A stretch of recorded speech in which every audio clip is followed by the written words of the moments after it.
kwamba wewe ni rafiki wa shetani. Yaani ukiwa mnatembea na mtu upande mmoja mwezi kusukuzana, lakini mkiwa mnatembea upande mbili tofauti, yule anatoka huko na kwenda hivi, lazima mtagombana, na ndivyo ilivyo. Kwa Ukristo ni mapambano. Ndio maana maandiko hayakutuficha kwamba kupigana kwetu si juu ya damu na nyama, bali juu ya falme na wakuu na mapepo mabaya katika ulimwengu wa roho. Kwa maana ya kwamba maisha ya Kikristo ni maisha ya vita milele. Pamoja na kwamba unakuwa umeokoka, umetoka Misri, bado Farao atakufuatilia katika bahari ya Shamu. Bado kuna wakati vikosi vikubwa vitakuja mbele yako. Farao hataki kuachia Mkristo uweze kuondoka. Farao ni tabia mbaya ambayo unaweza kuwa nayo. Farao inaweza kuwa ni umaskini mbaya ulio nao. Farao anaweza kuwa ni magonjwa ambayo ulikuwa nao tangu siku nyingi.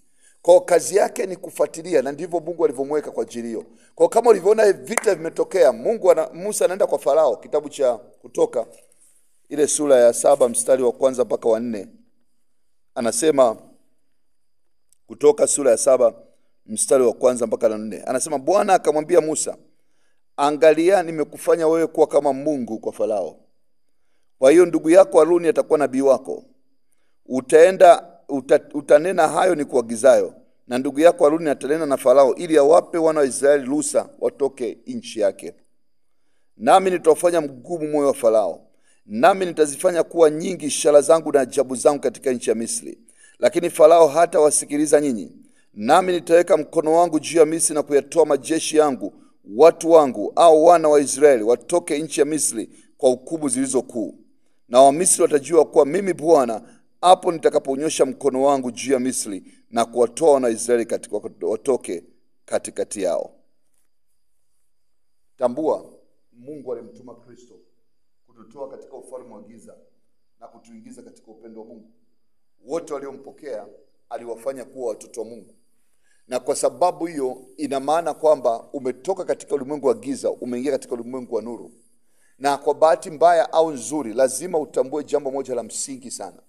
Ni kwamba vita vinavyotokea kwenye maisha yako sio kama ni kwa sababu ya bahati mbaya. Vina sababu, kwa sababu adui hawezi kukuacha uende. Ila utakaposimama na Mungu, badala ya kuangalia maji ya bahari ya Shamu, badala ya kuangalia majeshi ya Farao yanayokuja, badala ya kuangalia matatizo ulionayo, ukamwangalia Yesu Kristo mwana wa Mungu na kusema nitasimama na wewe, ndipo ushindi unapotokea. Kwa maana Mungu anatengeneza na kuliachia jaribu liweze kuja ili kukukomaza, sio kwa ajili ya kuadhibu, sio kwa ajili ya kuangamiza. No, Mungu hajawahi kuwaza kumwangamiza mwanadamu. Siku zote Mungu amewaza kumuinua mwanadamu na kumsaidia.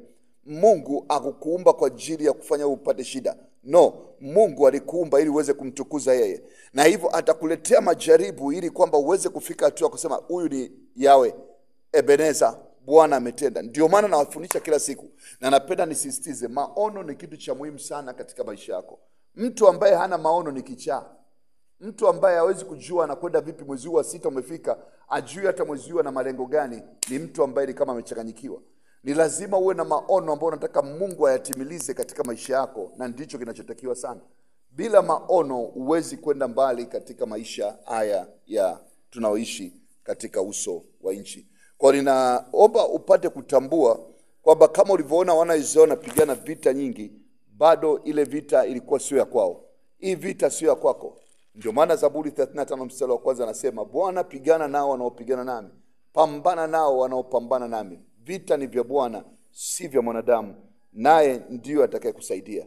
Tambua, Biblia inasema kwamba tangu enzi za Yohana Mbatizaji hata leo, ufalme wa mbinguni unapatikana kwa nguvu. Na au wenye nguvu wanaoamka asubuhi mapema, wanaokuja kanisani mapema na wakaamua kumtafuta Mungu, ndio watakauteka. Watu wengi wanashindwa kuja, lakini naomba nikwambie, vita walionao sio ndogo, sio ya mtoto. Tunajaribu kuombea, lakini kuna mengine magumu zaidi. Wanapokutana na Farao mwenyewe uso kwa uso, na ndio maana wengi wanajeruhiwa, wengi wanaanguka. Mungu ni mwema, anakupa nafasi ya wewe kupambana vita hii, kwa sababu majeshi tunayopambana nayo ni majeshi ya watu ambao sio wastaarabu. Ni watu ambao wanatamani kula nyama kavu. Biblia inasema kwamba wao wanyoa damu na kula nyama. Ina maana ndio kazi ya shetani kutesa mwili wako na kuondoa agano la Mungu katika maisha yako. Lakini leo napenda utambue, umepewa mamlaka ya kukanyaga nyoka na nge na vyote vile ambavyo adui ameviandaa, na hakuna kitakachokuzuru. Kwa maombi ya asubuhi ya leo yanaenda kuleta tofauti kubwa. yanaanza kuleta mchanganyiko na uharibifu mkubwa katika kambi ya adui. Naomba uombe ukimaanisha na maanisha unachokiomba. Chukua hatua ya kwenda ndani sana na kuamua kupasambaratisha aina yoyote ya vita ambayo adui ametaka kuianzisha juu yako. Tusimame asubuhi ya leo katika jina la Yesu. Baba, katika jina la Yesu, kwa mamlaka ulionipa, ninaomba Bwana, nguvu yako Baba ikapate kushuka na kuingia ndani ya mwili, ndani ya mifupa, ndani ya nafsi na ndani ya roho, katika jina la Yesu. Baba, ninaomba kila aina ya makutano ya adui ambao wamekusanyana kinyume cha mafanikio yangu, kinyume cha kuinuka kwangu, leo kwa jina la Yesu ninaomba moto kutoka mbinguni ukamwangamize adui kichwa chake na kumtoesha kabisa katika jina la Yesu wa Nazareti. Baba, ninaomba moto wa makaa juu ya kambi ya adui katika jina la Yesu, katika jina la Yesu, katika jina la Yesu. Baba yangu, naitia damu ya Yesu ikapate kunikomboa na kila aina ya uovu, tabia, uchafu katika maisha yangu katika jina la Yesu. Baba, ninaomba aina yoyote ya maamuzi ya kishetani ambayo yamechukuliwa kinyume cha maisha yangu, ninayafuta leo kwa damu ya Yesu. Ninayafuta leo kwa damu ya Yesu. Ninayafuta leo kwa damu ya Yesu. Ninayafuta leo kwa damu ya Yesu. Baba yangu, ninaomba kila aina ya uwekezaji katika roho yangu, uwekezaji wa adui katika mwili wangu, katika nafsi yangu, leo kwa damu ya Yesu ninaufuta. Ng'oka, rudi kwa aliyekuweka katika jina la Yesu. Bwana, asubuhi ya leo ninaomba ukaninue kiroho, nikaone mambo ya kiroho, nikapate kuona vitu vya kiroho katika jina la Yesu. Baba, katika jina la Yesu ninaomba asubuhi ya leo aina yoyote ya mgeni katika mwili wangu, katika huduma yangu, katika maisha yangu, katika wito wangu, ninaomba huyo mgeni toka nje, angamia asubuhi ya leo katika jina la Yesu. Mgeni yoyote katika eneo lolote la viungo vyangu, toka kwa jina la Yesu. Baba, katika jina la Yesu naomba asubuhi ya leo aina yoyote ya mshale wa shetani ambao umetumwa juu yangu, Bwana, ninaomba mshale huo ng'oka, rudi kwa aliyekutuma katika jina la Yesu. Baba, katika jina la Yesu ninaomba asubuhi ya leo nguvu ya Roho Mtakatifu ikainuke tena na kuharibu Bwana kila makazi, kila madhabahu ya adui inaopigana nami katika jina la Yesu, katika jina la Yesu, katika jina la Yesu. Kila uovu katika fedha zangu, ng'oka, ungua moto. Kila uovu katika familia yangu, ng'oka, ungua moto. Kila uovu katika huduma yangu, ng'oka, ungua moto katika jina la Yesu. Baba yangu, ninaomba nyoka yoyote wa kuzimu ambaye anatema mate kinyume cha maisha yangu, kinyume cha mpenyo wangu, kinyume cha afya yangu, naamuru nyoka huyo apigwe kichwa, ungua kwa moto katika jina la Yesu.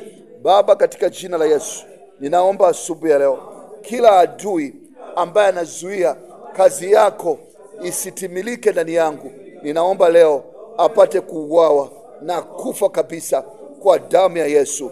Baba, katika jina la Yesu naomba upako wa furaha, upako wa amani ukapate kuwa juu yangu, uondoe kila huzuni. Baba, ninaomba furaha ya Bwana ikatawale maisha yangu, furaha ya Bwana ikatawale nafsi yangu, furaha ya Bwana ikatawale kila njia zangu. Baba, ninaomba furaha ya Bwana isiondoke ndani yangu katika jina la Yesu. Baba, ninanyosha mikono. Wewe umesema ndio nipae mikono yangu nguvu ya kupata utajiri. Ninakuomba asubuhi ya leo Baba, uibariki mikono yangu. Ninaomba kila roho inaoleta kuhitaji, kila roho inaoleta umaskini, ng'oka, achia mikono yangu. Bali naomba mawazo yangu na moyo wangu ukauelekea utajiri tu kwa ajili ya utukufu wako katika maisha yangu. Kila roho inaoniletea uhitaji wa mara kwa mara, ninaifuta toka kwa jina la Yesu. Baba, ninaomba Farao yoyote ambaye ameinuka akasema mimi ataniangamiza, leo ninaomba, ewe Farao, sikia sauti ya Bwana. Achia niende, achia afya yangu, achia uchumi wangu, achia kazi yangu, achia biashara yangu, achia huduma yangu katika jina la Yesu, katika jina la Yesu, katika jina la Yesu, katika jina la Yesu, katika jina la Yesu, katika jina la Yesu, katika jina la Yesu, katika jina la Yesu, katika jina la Yesu, katika jina la Yesu, katika jina la Yesu, katika jina la Yesu, katika jina la Yesu. Achia asubuhi ya leo, achia asubuhi ya leo, achia mawazo yangu, achia akili zangu, achia watoto wangu, achia familia yangu, achia ndoa yangu. Shindwa kwa jina la Yesu, shindwa kwa jina la Yesu, shindwa kwa jina la Yesu, katika jina la Yesu. Kuna nguvu ya Mungu inatembea. Haleluya. Amen. Kanami ni usiku tena, usiniache gizani Bwana, msaada wako haukomi, nilipeke yangu kanami. Bwana Yesu asifiwe. Ingia sasa kwenye maombi binafsi. Jiombee kwa ajili ya kile ambacho nataka mwezi wa 6 Mungu kutimilizia. Lakini pia ombea kwa ajili ya kanisa. Ombea washirika, ombea vijana, ombea wazee. Pia ombea kwa ajili ya taifa letu.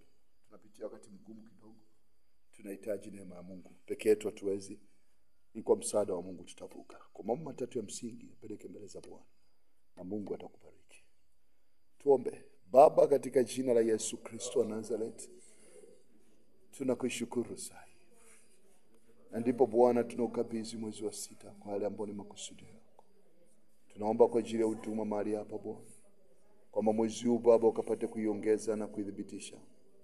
Damu yako Yesu ikanene mema katikati yetu. Tunaomba maongozi ya Roho Mtakatifu katika kila hatua Bwana utumaini. Baba, tusifanye jambo lolote kwa akili zetu au uwezo wetu, bali mambo yote tuyafanye kwa msaada na uongozi wa Roho Mtakatifu. Baba, tunaichukua huduma yote hii, tunaichovya katika damu ya thamani ya Yesu Kristo. Tunaomba uikumbuke Bwana, tunaomba uirehemu Bwana, tunaomba uifadhili Bwana, tunaomba uitabakari Bwana, tunaomba uiongoze wewe katika jina la Yesu. Baba, ukatuongoze, ukatuongeze, tusiwe ndoto ambao tumekaa Bwana, tujue mwelekeo. Tupe kibali mbele zako katika jina la Yesu. Baba, katika jina la Yesu, nakabidhi mikononi mwako kila mshirika wa mahali hapa. Ninamuinua vijana wale Bwana, ninamuinua mama yule na baba yule. Bwana uwakumbuke, Bwana uwakumbuke, wasaidie katika mapito magumu, ukawavushe katika vita kubwa Bwana, ukawavushe. Neema yako na damu ya Yesu Kristo ikaweze kuwa juu yao Bwana, ikiwalinda na kuwatetea.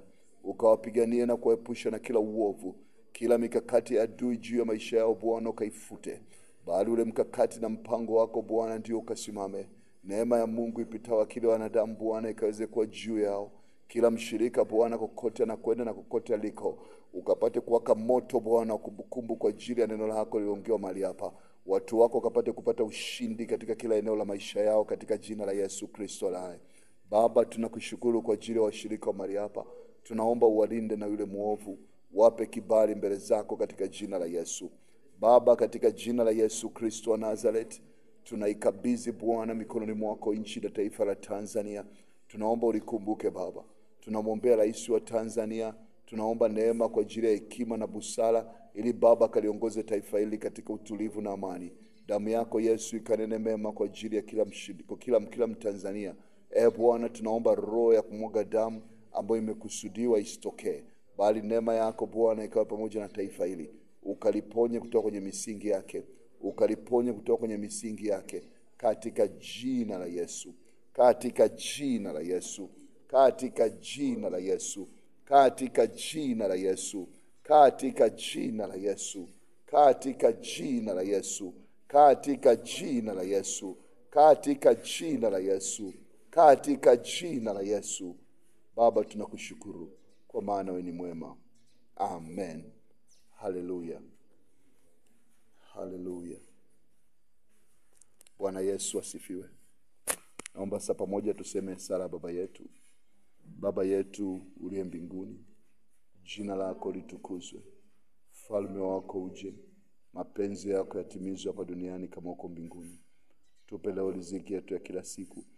Samehe makosa yetu kama nasi tunavyosamehe waliotukosea. Usitutie katika majaribu, bali tuepushe na ule mwovu. Kwani wako ni ufalme, nguvu, tukufu hata milele. Amen. Neema Bwana wetu Yesu Kristo na upendo wa Mungu Baba na ushirika mtamu wa Roho Mtakatifu uwe nasi sote sasa na hata milele. Amen. Mungu awabariki sana.